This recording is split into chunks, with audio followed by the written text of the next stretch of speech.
Is the white guy. All right. The classic white guy. What was your name again, bro? Kevin. Kevin. Troy. All right, so listen. Here we go. Kevin and Troy.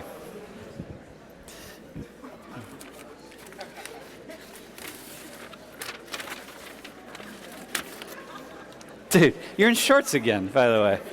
Looking good. You know, well, today it matters. Okay, so here, you ready? Follow me through. This is the racism piece. Remember this study, remember this thing we talked about. I did it when I did the reverse, but now let's really do it the way it was done and the way the study was. This is when I did the reverse race stuff. So these guys are race testers, and what we do is we're going to send them into these jobs, and we're going to give them the resume. The resume is going to be exactly the same. Just a couple slight differences, okay? A couple tiny things, but it's essentially the same. We're going to teach them how to walk, how to talk, how to shake hands, you know, not too hard, not too firm, how to make eye contact, how long, how to say hello, don't say hi, don't say that. They're going to walk in. They are going to be clones of each other, and we're going to send them out for all these testings, okay? Now, we live in a world where people believe that if you just do the right thing and you just follow the rules and you're honest, like these two guys right here, they're going to compete equally, right? Because that's the world we want to live in, right? And so what happens, white people, is we say, look, it's a tough world out there for everybody. And so what we need to do, all the best we can do is just compete equally. And so then we have this, next slide. And we say, okay, we know the most desirable guy, because remember, it was like they'd switch off having a drug, a criminal record, so I think it was 17 months in prison on a felony conviction. Remember that? And so half the times it would be Troy, right, bro? And half the times it would be Kevin. And then they would switch off. So we know that Kevin, the white guy, is the most desirable candidate if he doesn't have a drug conviction. We know that. And so then we say, well, who is the second? Who's really going to be the second most likely? And then next slide. And so what we find is it's actually the white guy with the drug record. That employers who think they're being honest, you all right? Think they're being honest, think they're being straightforward, think they're really choosing the best person for the job.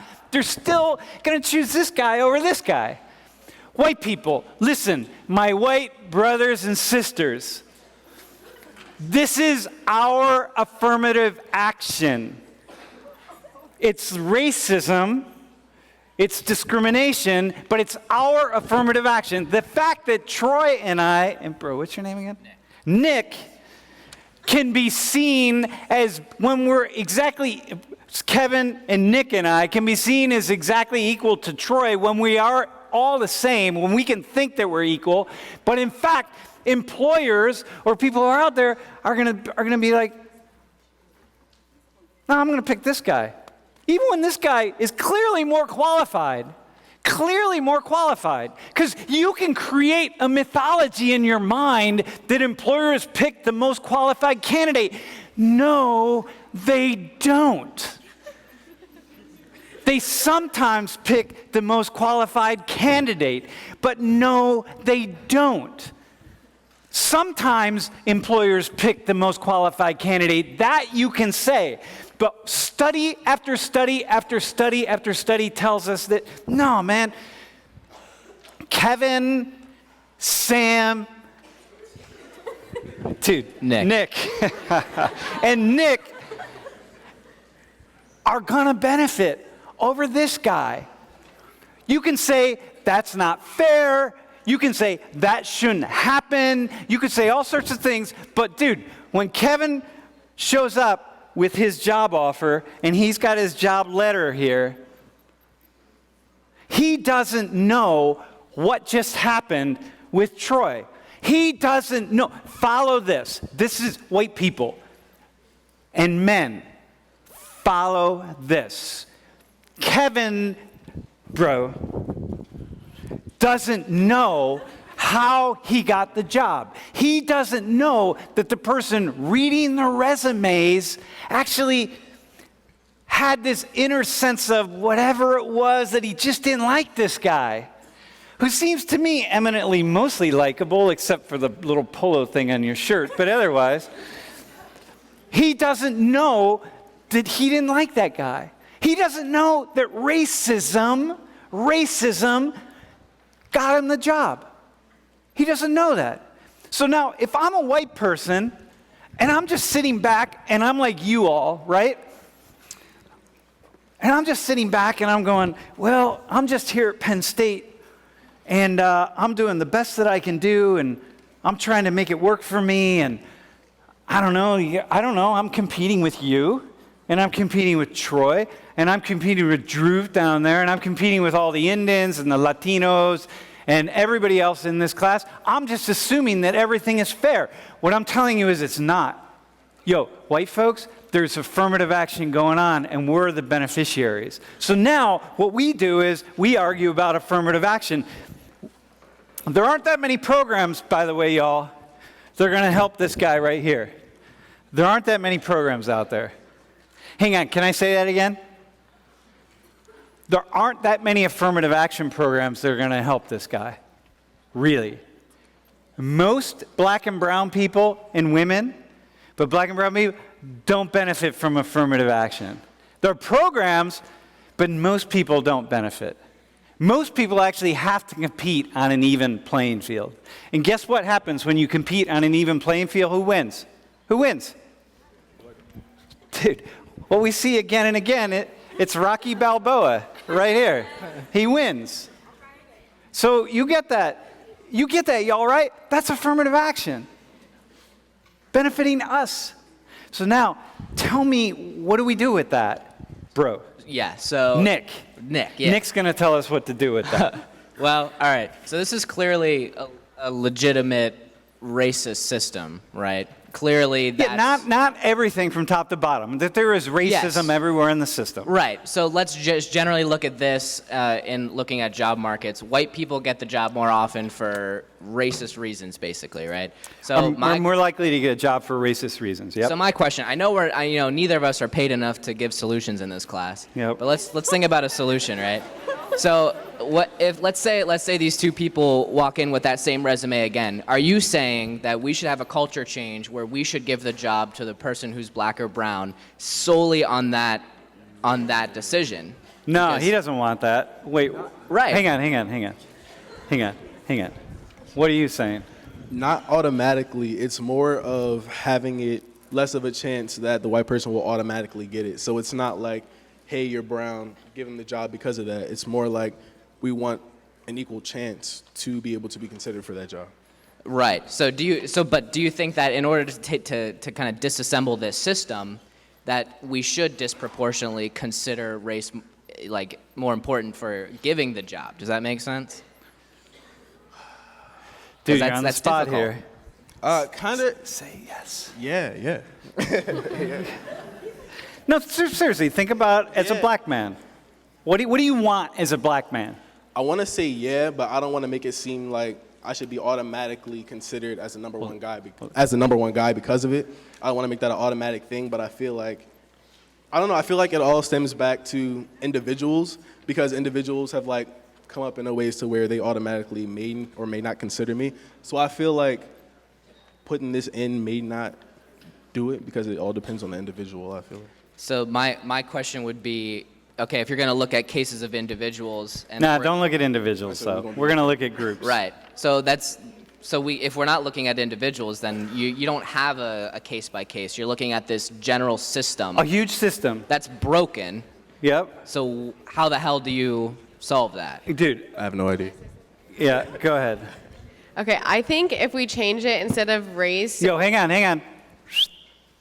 I think if it's changed instead of like race, to make it socioeconomic status based, I think that would help a lot. Okay. And it would actually help the people that, obviously having more minorities in university settings or in job settings, that makes the community more diverse. But I feel like socioeconomic status would help that as well, and would also help like the white people that are poor and wouldn't necessarily have that opportunity just because they're white. Okay, let me also say another thing on that, by the way.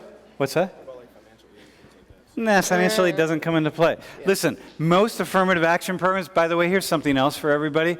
Most affirmative action programs, not only do they tend to benefit women and white women, but they also tend to benefit people who are better off. So Troy would benefit this is where class comes in. Troy's more likely to benefit if he's in the middle class, upper middle class, et cetera. But if he's in the working class, there's not an affirmative action program for him. There are very few of them. So it's like, okay, so we're really narrowing this thing down. Y'all, look, and let me show you a couple more. Here's another. Here's another study that was done, very similar. Positive responses from, what's that? I was going to say, I think you should explain affirmative action in Well, a general sense. Dude, here's affirmative action in a general sense, okay? Affirmative action, there are lots and lots and lots of ways in which programs can be put in place. It can be that, like for example, affirmative action that I've practiced it or I've been told to practice it is when I look at people's resumes, like say I get a bunch of resumes, and they say, look man, look through the resumes, pick out your best candidates. Look through the resumes, see how many women there are and how many people of color there are. Do you have people in your final list? And if I say no, or well, I got 5 people and there's one who's of minority status, I would be told, dude, can you go back through your stack of resumes, look again, make sure you didn't miss anything, okay? You don't have to pick somebody else. 4 of your 5 candidates can be white men, that's fine. You don't have to pick somebody else, but go back and look. Nobody says go back and look to see if there are enough white men. But it's like, okay, so that's one way. Another way could be like this whole kind of quota thing. Well, if you're going to do X number of hires, you have to, but quotas are illegal, so we don't do that. People talk about quotas as affirmative action. Quotas are only practiced in institutions where there's lots and lots and lots of very clear racism. And then someone might come along and say, no, you're going to have to now hire 10 of your next 10 hires, 8 of them have to be women or, whatever. So affirmative action has lots of different components to it, but it's just like, if you can imagine it, you can imagine it. My issue for folks right here is really this understanding of how much white people benefit. Like, bro, like the two of you, I know that you're actually not really against affirmative action per se, but the two of you are going to benefit from affirmative action because you're going to be applying for jobs and applying for things, and you're going to get, like, there are all sorts of ways, not getting pulled over by the police. Like, dude, you've been pulled over by the police? Yeah. How many times, dude? Once. Twice? Once. Once? Yeah. Only once, dude? Yeah. You've been pulled over, bro? How many times? Twice, dude. So the cop was practicing reverse racism. And Maybe it's real after all. there's that Troy dude again, man. I don't want to sound like I'm a racist cop. But we know that black people with dark skin are more likely to get pulled over by the police. That's affirmative. I don't know that. I don't know. All I know is I don't get pulled over by the police. So I don't know that the cop let me go by, but he stopped Troy or stopped somebody else with dark skin. Like, I don't know that. I'm not seeing that. Just like you don't know that you got the job, that your whiteness had something to do with it. Like, you don't know that. So white people, what this is about really is just telling us there are benefits to being white, and maybe we just don't always see them. Dudes, that's fair. Is that fair? Is that fair? That's what the class is. It doesn't mean anything. Dude, you're not asking for special benefits, are you? No. You're asking for an equal chance. Yep. So, dude, here's the answer to your question. You ready? Here's the answer. All we're saying, what I'm saying is to people, and not just white people, but everybody, just get in touch with your own racism, your own sexism, your homophobia, whatever it is. Just get in touch with it so that when you look at 2 resumes like this, you just really do treat people equally. Because what we see, every study that we do, every single one that's like this, where we're controlling for things, every single study where we control for as much as we can possibly control, all things being equal, except race, every single one we find discrimination that benefits white people. Every single one. That's affirmative action, man. That's affirmative action. That's hard. Look at this one, by the way, real fast. Here's a study that this guy did. Go ahead. This is a dude in my department, by the way. Check this out. So he said, let's look at the most exclusive universities and see how people do. Because, dude, Troy, You're at Penn State, right? It's okay. It's a decent school, right? We have St. Patty's Day. Did you apply to an Ivy League school? Dude, Nah. could you have gotten in? Nah. Nah, I'm gonna keep it. Nah. But let's say you could have. And let's say you could have and you got in. And he got in. And now the two of you are at Princeton. You're in a sociology class at Princeton or you're at Harvard. And you're like, dude, I'm coming out with a Harvard degree, y'all. Or Stanford degree. Troy, dude. Stanford. I have a Harvard degree, by the way. Harvard Elementary School. But and dude, so you both graduate. You're in the same boat. They both graduate from Princeton, y'all, right? Are they going to be equal? They're going to be equal. Because it's Princeton. But even there, we see they're not. Look, here's what he sees. Responses to job applications that were the same. Look, the black applicant to the most exclusive schools are almost just a little bit higher than the white applicant to the state colleges. Dudes, white people, it's good to be white. You may not know it, and you may be listening to your grandfather or your uncle or your mother or whoever talking about the evils of affirmative action in certain ways, right? And there are evils to it. But, dudes, I'm going to choose being white anytime. Are there any white people in there who will be like, nah, man, I'm going to go black and like take my chances here? Are there anybody that on the job market, when you really see this stuff, you'd be like, nah, man, I'm going black. I'm going brown. I'm not doing this white thing. Nah, man. White people are unfairly treated. White people get discriminated against. White people, that's just, come on, man. Dudes, do you have any final words? Dude, thanks, dog. I don't know. I mean, I kind of just came down here because I. No, because I needed somebody. No, but what you said was also good. Yeah, I don't know. I think, yeah, I hear so many people, especially where I'm from, just so many, people, white people who are just scared of everything with their "Don't Tread on Me" flag, kind of watching Fox News all day, and that's what people think. That's what the that's what people think Exactly. about when they think about affirmative action. It's not the case, right? Yeah. And they certainly don't think about how white people are benefited by affirmative action, which I mean. We kind of just illustrated that. So I think people need to understand it better and be more open-minded to talking about the purpose of it and what it's trying to deconstruct. Yeah, I would buy that. Would you buy that, bro? Bro, would you buy that? You haven't said anything yet. Can you say something? Thanks, Kevin. All right, Dude, Kevin on mic. Hello? Yeah, I would agree there is discrepancy. wait, hang on. Let me ask you this question. Yeah. How's it feel knowing that as you work your way through Penn State, all the dark-skinned people in your classes who are equal to you, you have the upper hand on them? Not a lot, but you're like, here, can you come down here? You're not like way up here, but bro, you stand here, bro. You're like right here. Maybe you're here. Depends on the racism. You're not like way up there, but you have the upper hand, dude. You like all things equal. If the two of you graduate exactly the same, you got the upper hand over him.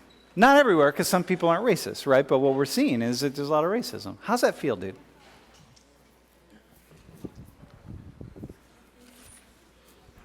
I really don't know. I mean, it isn't fair. There's not much I can do to change it, though, personally. I would say it's more of like a personal thing that people have to work on. Nothing that you can try to preach to people and have them understand by like telling them. I think they have to look inwards and solve the problem that way. And it's hard to do that to people, Well, okay, that's fair. Another way we do it, is by exposing each other to these ideas. Right? So it's like, bro, now we're here, we're all sitting here in this class. I'm not making this stuff up. So when we're in a conversation, like back home or whatever, back home like you, the Fox News or whatever, CNN news people, who know, ISIS flag flying, I don't know. It's like having the conversations about it. Maybe that's the best. Because you can't like give something to Troy, you know what I mean? You can't like, hey dude, I'm going to give you a little bit of my GPA because, whatever. Or I got 2 job offers and you didn't get one, so here dude, you take this job. We can't do that, so. Dude, thanks, Mom. Thanks, Doug. Yeah, go ahead, dude. I was also going to say, it's probably not just whites that have the advantage. It's probably based on dominant groups. Like say you go to India. Yeah, totally. So okay, I just wanted to put that out there. No, it totally is. No, it's a dominant group. Wherever it is, it's a dominant group. We're only in the U.S. It happens to be white people, but again, that's complex, right? So it's last word, dude. I just think that everyone, like, not just in college, but throughout life, like, we just have to check our privilege. Like, white people, like, know that you're privileged, and straight people know that you're privileged. It's just like a whole thing. Just check your privilege. Check your privilege. Dudes, check your privilege. You got it? But most people don't know they have privilege, right? That's the problem. Yeah. Because you don't see privilege. You don't see it. Like, I don't know all the things that I've received because of being a man or whatever it is. Like, I don't know that. I just don't know. So, All right, man. Dude, nice. Thanks, dog. Yeah, thanks, dog. Appreciate it. Nice earrings, by the way.